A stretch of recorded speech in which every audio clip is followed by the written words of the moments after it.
Hi, my name's James. I'm a games journalist for Film Games, etc. And today I'm lucky enough to sit down with the voice of Life is Strange's Kate, Alyssa, and Juliet.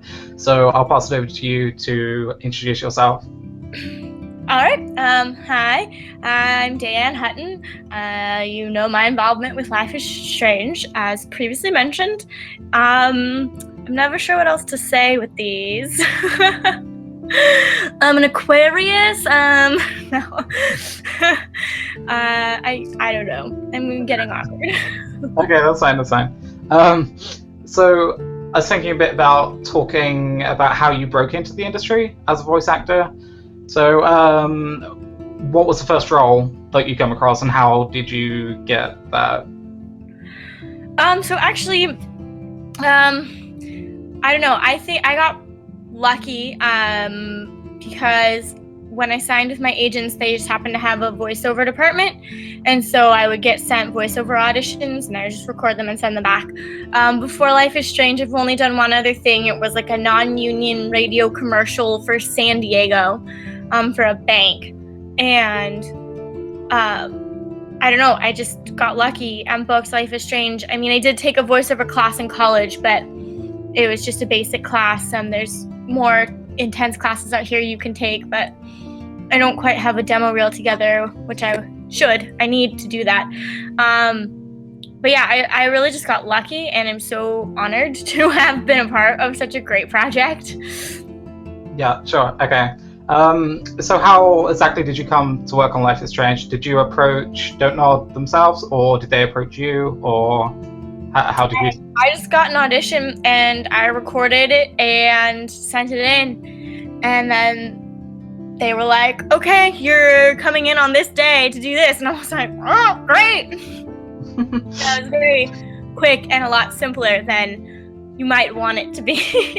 Okay, no, that's fine. So you were, in a way, would it be okay to say that you were quite surprised to get the role? You were quite surprised by how quick it was how quick that process was?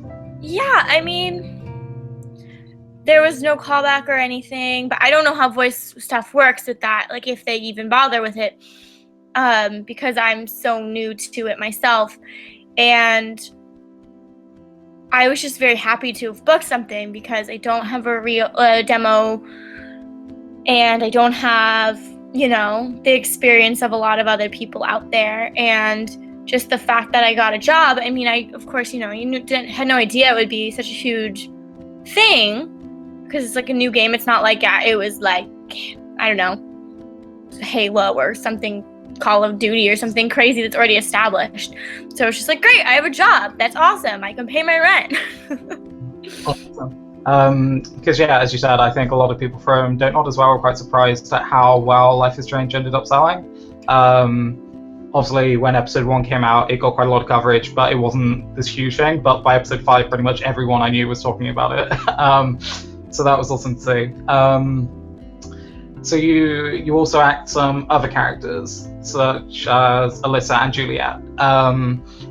How is it to swap between them characters? Is there a certain mindset you get in for each character when you're doing the voice work?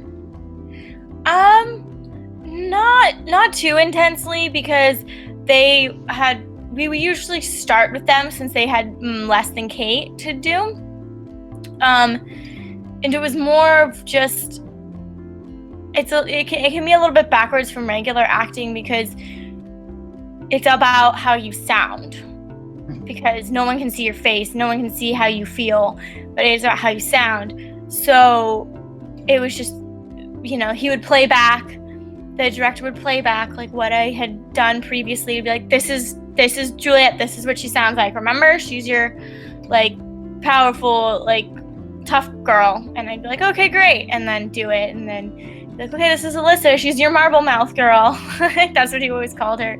And then just, record the few pages or so and move on.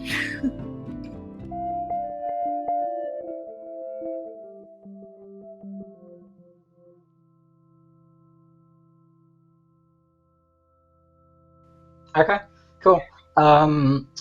So if we could speak a bit about the scene at the end of episode 2 on the roof. When I reached that scene myself, I found myself kind of stepping out of the room and taking a while to compose myself because it kind of hit me so hard. But did you have any moments where you had to kind of stop and compose yourself, or were you mostly okay with that? I was fine, and you have to understand, like, the context in which it's done is so, like, just not emotional, I guess.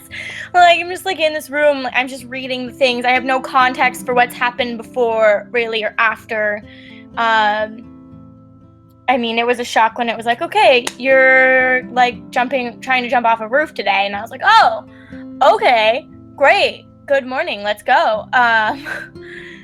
But, you know, just in recording it, like, it's just the job. I mean, I don't know, maybe since I act and I'm used to putting myself in all sorts of horrible situations, it's not like, that's kind of just what I do, is step into those situations. So I was fine during the recording. Kate, please. Oh, Max, I know you want to help me. I love that you stepped up to David, but it doesn't matter now. Nothing matters.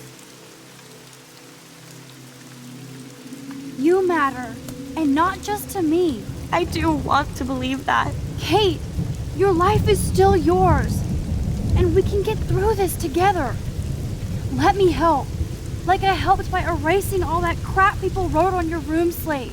I'm glad to hear you worry about me. That makes me feel better.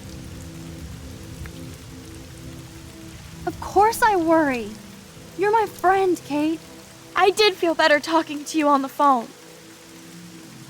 I always feel like you really listen. Kate, please trust me. Come stand by me, okay? I can help you now. I know I can.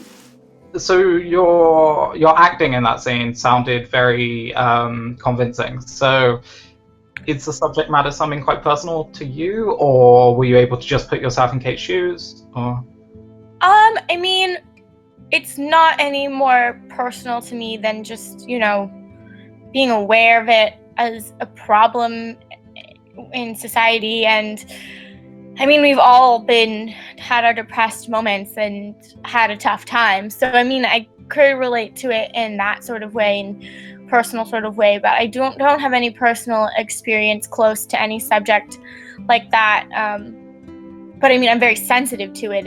It affects me that it affects people, if that makes sense. So it was just kind of being like, all right, well, when I'm really upset, how do I feel? And kind of going there. Sure, okay. Did you have to retake many lines, or to kind of give off the right impression, I guess? Or was it kind of a first go sort of thing? Oh, we definitely recorded lines multiple times. That was the one time I got to actually record with Hannah, so that was cool. And yeah, every line you give 2 different takes, 2 different ways, and then the director might say, okay, I liked that first one, but be a little, like, I couldn't quite understand you, like, do it again. Or I think oftentimes, like, Michelle from Don't Nod was on Skype at the same time, and if he had a note, he would say it and kind of adjust it around. So it's not like I did the same line like 20 times, but maybe 3 to 5, sometimes 8 if it was a really, you know, nuanced thing, trying to get it to the right place. Okay. Yeah, I think I just wanted to thank you for that portrayal, because I know I related to it a lot. And it actually inspired me to speak to a friend about my mental health problems, and that, and vice versa, basically. So that really helped us. I was just wondering, is there any characters in Life is Strange, maybe apart from Kate, that you can really relate to?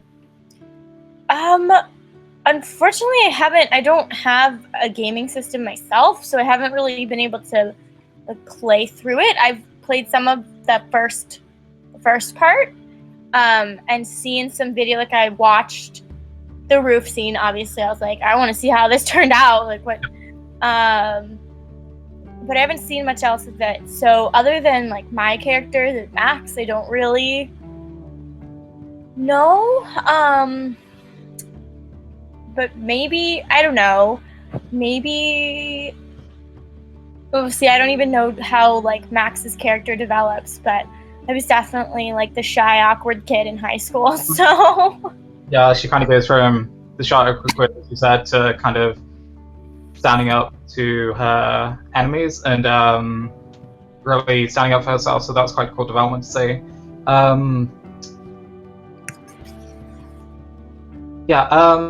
was wondering, have you, obviously I thanked you myself a minute ago, but have you received any letters from fans thanking you for your portrayal, or emails, or? I get, people will tweet at me sometimes, and I have had, there was one person who wanted to send me a package, and there was a note inside that was very, very kind. They also wrote a note to Kate, which I haven't read yet. I don't know if I will. It was put in there and said, you can read this or you don't have to, but I just really wanted to get it out. And so I've not read that, but I might. I don't know. And then some people will message me on my Facebook page, or a few people have found my email and will email me, and it's overwhelming because I'm like, okay, I feel like I didn't do anything to deserve this, but thank you so much. Yeah, okay. I mean, obviously someone else writes the script, but I mean, just by portraying it with that sensitivity, that's relatable. I think a lot of people appreciate that. So yeah, I said about retakes earlier, but were there any parts that you got to improvise for your characters, or was it strictly what I said on the script?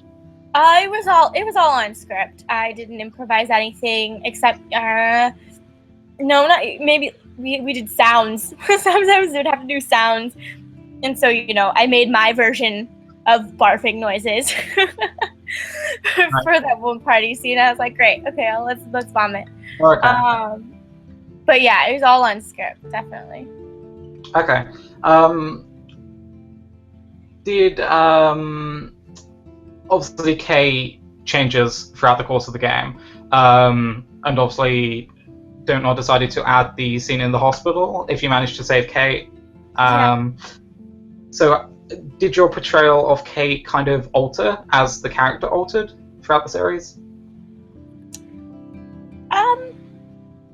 I mean, yeah, there was only that hospital scene and then weird nightmare Kate. And so obviously there was different stuff there in the hospital. It was a calmer aftermath sort of thing, and Nightmare Kate was just weird and creepy. I still haven't found video of that. I'm like, well, I said some weird stuff. So, I mean, and the sessions were, months apart. So it was just, okay, what are we doing today? Like, if you can tell, my voice is pretty much Kate, just slower, usually, and down, in a sense.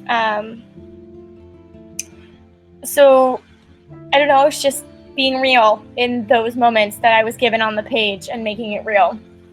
Okay, nice. Was there many chances for you to act in the booth with maybe Hannah, or I was going to say Ashley, but I guess you don't really have any scenes with her. But yeah, did you get to act in the same booth as Hannah, or was most of it done in your own booth? Or just the one time when we did the roof scene. That's the only time I worked with someone. Other than randomly, the first time I went in, I did the scene with the security guard, just because he was before me and I came in, and so we did it together. But other than that, I was always by myself. We came in at different times. Okay.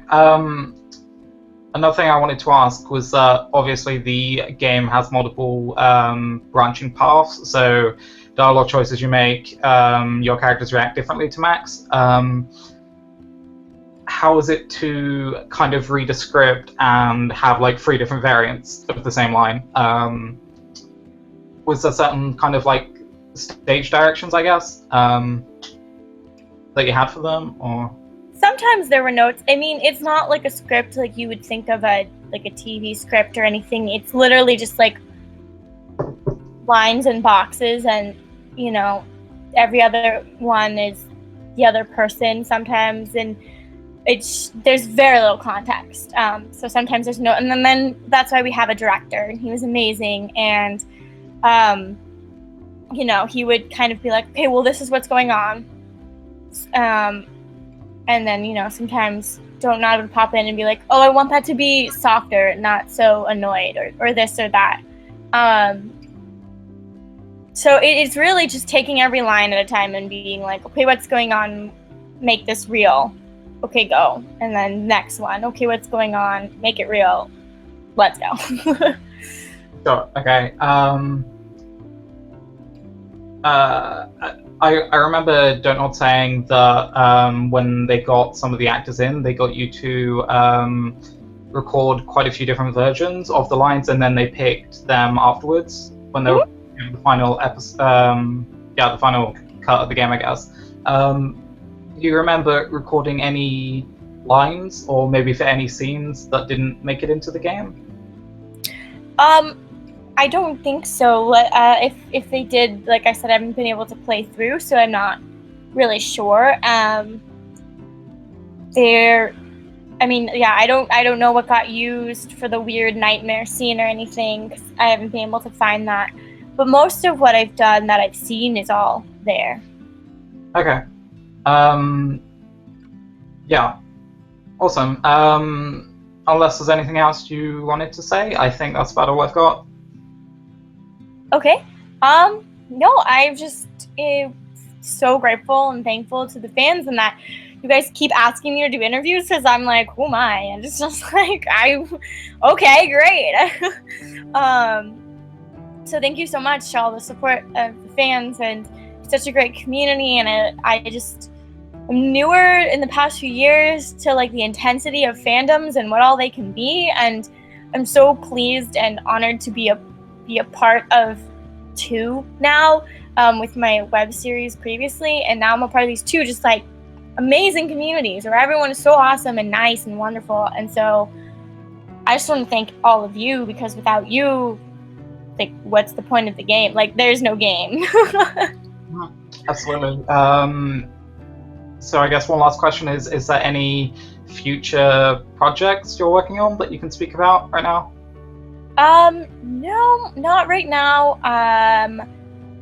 Just kind of doing my own stuff, in a bit of a slow period, but that happens. So just looking forward to whatever comes my way next, really. Sure, okay. So, thank you again for speaking to me. This has been really cool to chat with you, and I'm sure the readers of Film Games, etc., and the wider Life is Strange community will enjoy this. Thank you. Great, thank you. Okay, see you. Bye.